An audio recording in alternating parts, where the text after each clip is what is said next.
Are you feeling overwhelmed as a dance music producer? Trust me, I've been there, and today I'm sharing 10 game-changing tips I wish I knew when I started producing many years ago.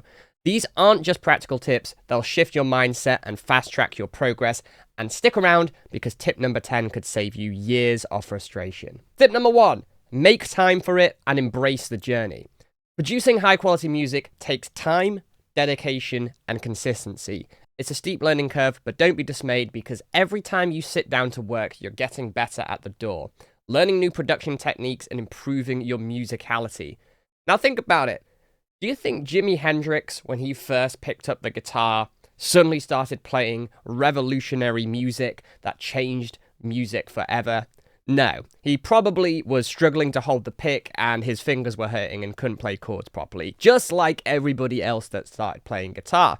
I am a guitarist as well, so I know that pain. It's the same with production. Here's a clip of the first track I ever made compared to something I made last week. Proof it gets better with time. Here's the first track that I ever managed to finish into its entirety. It sounds like this.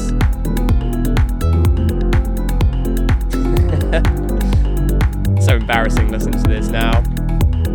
Now here's something that I finished about 2 weeks ago, and it sounds like this.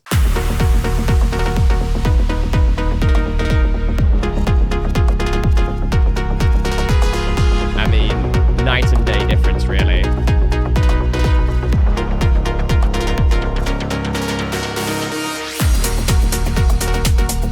Compare it to this. It's crazy. So this track was from about 12 years ago. This was about 2 weeks ago. I finished it at the time of recording this. So this is obviously a massive difference because it's been 12 years, right? But every track you make, particularly at the start, is gonna be better than the last. And when you're at the start, the learning curve is very steep. The first time you finish a track, it's gonna be probably not the best, but, you've got it finished. The second time, you've learned a lot of lessons, and you'll probably get to that result a lot quicker. And because of that, the third track is going to be better as well for all of those same reasons, and maybe you've learned some new techniques from YouTube, from my channel. Don't forget to like and subscribe, by the way, it really helps us out. And comment how long you've been producing for so far. Even at my level, where I've been doing this professionally for about 5 years now, and I still notice differences between each track I finish. Now, the differences are much smaller, and maybe it's only noticeable to me, but if you listen to a track that I made today compared to a year ago, I think there would be still a difference, but it's not going to be as big as right at the start. So remember, keep at it, be consistent, and trust in the process. You are going to get better. There's tons of amazing resources out there to learn, and sometimes you're going to have to make time to do it. Like, you're not just going to wake up one day and suddenly be an amazing producer. It comes from practice, learning, lots of frustration, and getting over that. And we're here to help and support you with that as well. The second tip is to train your ears. Now, your ears are one of the most important tools you have available, so spend 5 to 10 minutes a day training them to hear frequencies, EQ adjustment, stereo balancing, and things like compression. Learn what the tools do and what all of the parameters do, especially at the start. Like, things like EQ and compression can take many years to actually master, and they're some of the most basic tools. Now, I covered this in detail in my Sound Gym video, which I'm linking right here, so go check that out for a step-by-step guide and go sign up for that. You will not regret it. Be consistent with this too. The third tip is learn music theory. Now, if you don't have a musical background, learning music theory is absolutely game-changing, because if you know the rules, what sounds good and why it sounds good, it's so much easier to play the game. You're not going to be doing random experimentation and hoping for the best.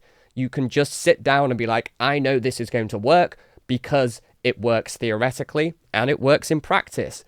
It's much easier to create ideas that actually sound good, and once you know the rules, you'll know how to bend and break them effectively. So for example, here we are in Ableton. I'm just going to come up with a chord progression and a vibe.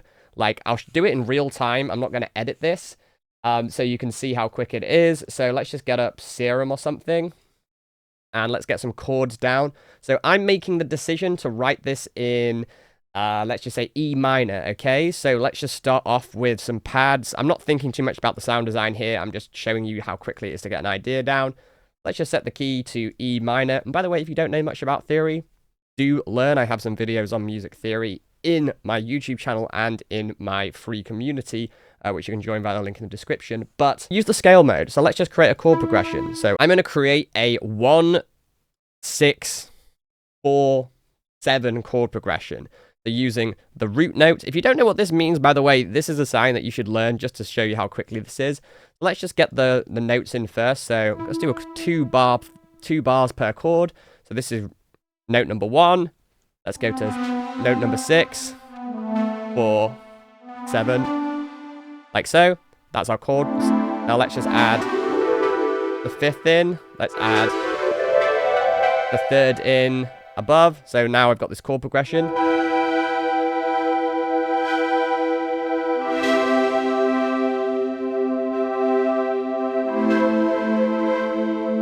Sounds pretty cool. And then let's just get a melody in or something, or like a motif. Just again, not thinking too much about the sound design here. Just showing you how quick it can be. Let's just find a nice pluck sound. Let's use this. I'm just going to turn these pads down for a minute while I get the melody down. Now, let's just get a motif in, or some sort of like melodic thing. I'm just going to, let's start with a 2-bar loop for now. Again, like, I'm doing this very quickly because I know theory, I know what works, but this is why you should learn it, right? So let's just go like... Oh, that's way too high. Still way too high. Dun, dun,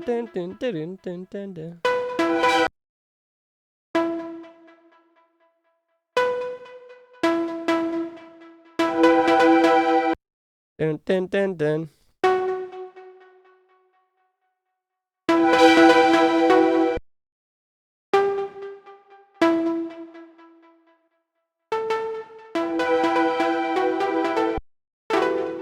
Just have something like that.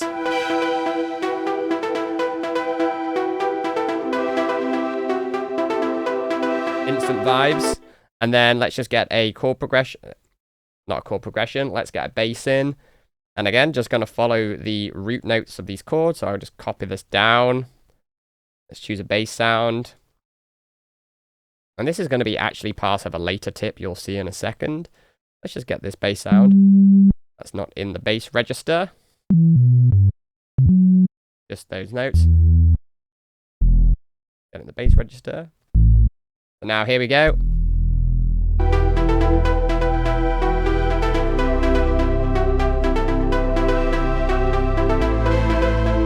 Right?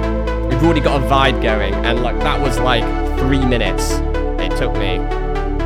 And yes, I am an experienced producer, but I do know the theory, and I know this is going to work. I know this chord progression is capturing a certain kind of emotion that I was looking for in this track, let's just say, but I've already got part of the track down, like that quickly, because I know the rules and I know how to play the game. So learn theory, you will not regret it, and you can be just as quick as that one day. The next tip, number 4, is get feedback from the right people.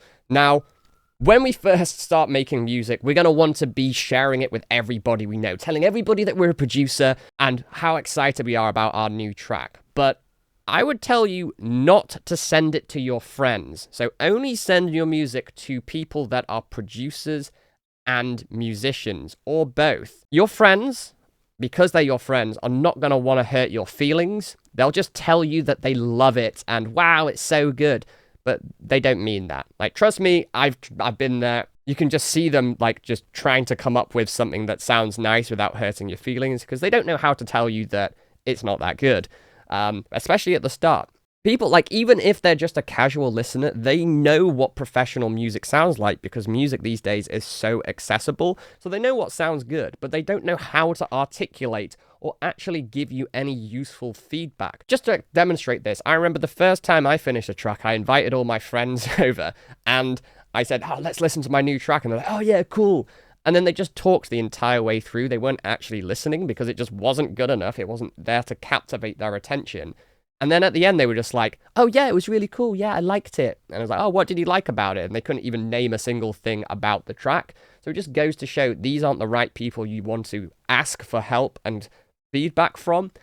Instead, if you go to experienced producers, or at least producers who are a few steps ahead of you, who can offer constructive but also technical criticism and tell you what you're doing right, what you're doing wrong, and how to make it better and get it finished, that is how you're going to improve. Don't try and boost your ego by just sending it to your best mate who's going to tell you that it's amazing, even though it might not well be, no matter what you send him, even if it's like tearing his ears apart, there's a steaming pile of doo-doo. They will still say it's amazing and you should keep going. They obviously don't mean that. But, so in my free school community, Marksman's Producer Academy, you can get feedback. Like, at time of recording, track feedback is happening in literally 3 hours' time. You can send us your music, we'll listen to it live, and I'll tell you exactly what you need to do to get it better, finished, ready to release, and over the line so that you're happy to release it. And then send it to your friends who are going to love it because you've taken on board actionable critical feedback. Now, I know that this might seem daunting, but this is honestly how you're going to improve so much to the next level. Now, the next tip here, number 5, don't buy gear you don't need. So stop hoarding plugins and equipment. Just to prove this point, Grammy Award-winning tracks have been made with nothing but a laptop, headphones, and GarageBand using stock GarageBand sounds, instruments, and effects. Now that's a free DAW with no external plugins, and I know this is a fact. It's not what you have, it's how you use it, which is what I tell my girlfriend all the time. However, if you don't master the stock plugins before you move on to expensive gear, then you're never going to learn how to get the most out of it. And honestly, I use the stock Ableton stuff all the time because it's so good. But you need to learn how to use it and get the most out of the tools. So really sit down and play with them and understand what you're listening to, what each dial does, so that you can have an idea and understand what they do and take the ideas in your head and have them in the DAW. That translation from mind to DAW is a lot more fluid. And I see people who buy all sorts of hardware gear and literally never use it. Now, I was talking to a prolific mastering engineer when I went to Berlin, and he told me that he has so many synths, he has literally opened up a museum in Berlin for all of the synths he has. And do you know how many times he uses them? Literally never. He uses the stock stuff and digital stuff because it's so much easier to use and he knows how to use it. So you don't need to go get expensive gear. Some of my friends that release on like literally the top labels in the world, like Anjuna Deep, Afterlife, and what have you, they just have laptop headphones, monitors, a MIDI keyboard. That's it. Now, if you are going to invest in anything, I would say some things that you should get would be high quality genre specific sounds. Now, for house and techno, the place that I get mine from is Audio 10, and they do not endorse me because they don't endorse anybody. I get no financial incentive or any incentive from them for telling you how good they are. I use them all the time in my productions. Production Music Live are also really good. They have a lot more varied genres in there as well, alongside more house and techno and dance music stuff as well. Having those sounds, samples, and presets is going to make your music a lot better and more genre specific, but it's not essential. The stock stuff in your DAW is also great, but if you are going to spend your money on anything, your education is the most important thing. The next tip is finish your goddamn tracks. So you learn so much more from finishing a track than from making 5 million loops that nobody's going to hear, or all those unfinished tracks that are just collecting dust on your hard drive. They mean absolutely nothing to the industry, because the only currency the industry deals in is finished tracks. Your friends don't care how cool your loop is, DJs don't care how cool your loop is, labels don't care how good your loop is, and neither do fans. The only thing that they like is a finished track.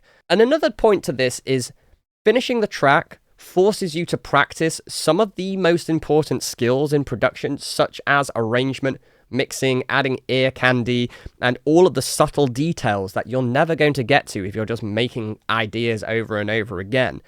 They're absolutely worthless, and some of these skills can take many years to master, so if you're not practicing them, you're never going to get good at them and never going to get more music finished quicker. So a lot of producers are going to get to this stage, they have the loop, they're excited about it, but don't know what to do next. But this is the loop, right? Yeah, it's cool. We've got like 30 seconds of magic, right?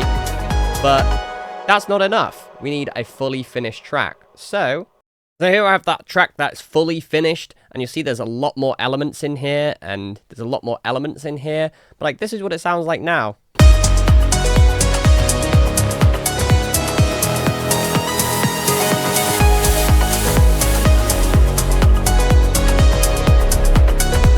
Now this track is ready to send to labels and to release, but that loop, who cares about the loop, right? Get your tracks finished, it's so important. This next tip's also important, so developing a workflow is critical. So having a consistent workflow is going to help you stay organized and efficient. Start with the sound selection. Sound selection is probably one of the most important things you should get. Getting the sounds right at the start is going to lead to much better results down the line, especially in the mixdown. Start building your track out. So I usually start with depending on the style, if it's melodic house where the chords are more important, I'll start with the chords and then start building the harmony and then throw in the drums and then start building the bass, start adding the supporting elements, and then I will make the main signature lead or vocal sound, or if it's going to be a vocal track that I'm going to record vocals with, I'll leave that. But then once that's done, I'm going to sort of mix down the loop so it sounds pretty good. Then I'm going to arrange it into a structure.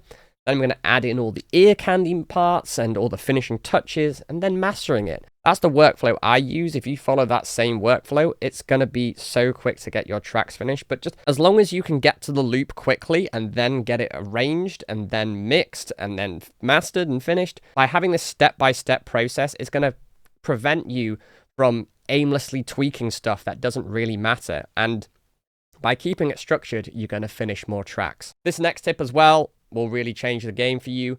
Use reference tracks from professional producers. So if you reference a track from your favorite artist, compare the mix down, the arrangement, and the overall feel of the track, and adjust yours as needed. Now, this is great for breaking out the loop in particular, but it's having like a roadmap to guide your productions. So what you can do is just in your project, just load in a reference track. I'm just going to load in one of my tracks just to show you what you would do. What you do is you just load in a reference track like in your project and like listen critically to the track.